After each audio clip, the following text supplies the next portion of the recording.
Wakenya wataangamia. Na ajenda yetu kuu ni gharama ya maisha,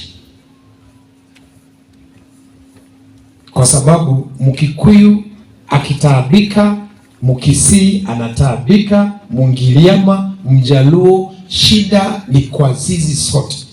Kwa hivyo hatuwezi sema kwamba kwa sababu Wakikuyu walipiga kula sasa tunyamaze. Kwa hivyo mimi namuomba mshirikiane na sisi, kwa sababu sisi tunauliza maswali. Na vile Bwana Wamaro amesema, hakuna mkate ya kugawanya.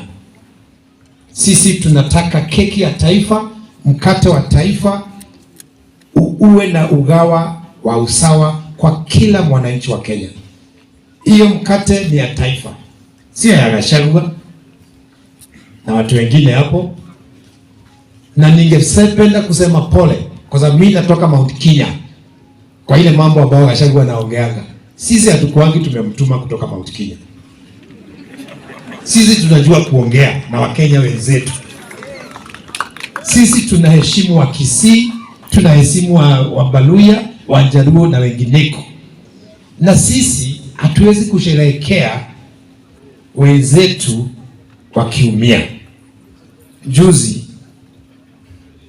sisi tulikuwa tunaenda kwa mazishi ya watu zaidi ya 70 ambao wameuawa kupitia kwa risasi. Hapa kwa Kisii tuliona ile vile maandamano ilifanyika na 4 wakafariki. Sisi tukienda kwa matanga na wanatuambia ati huko Kikuyuni tupikiwe mchele, tupige makofi. Ati tusherehekee wakati wa Kisii wanalia. Hiyo hapo ni ungwana kweli? Hapo hakuna. Mimi nilisema nitaungana na Wakenya wenzetu. Wakati wa furaha tukule pamoja, wakati wa kilio tulie pamoja, si ndio? Kwa hivyo sisi, hiyo ndio sehemu yetu. Na mkisikia hizo story kutoka Central, sisi tuko na nyinyi na Wakenya wenzetu. Hiyo ni sauti ya mtu mmoja, na mimi kwanza mimi sina yeye. Hiyo nyingine ni hiyo mtu ya huyo mzungu. Sisi tulipigana na wazungu over 60 years ago, wakaenda nyumbani.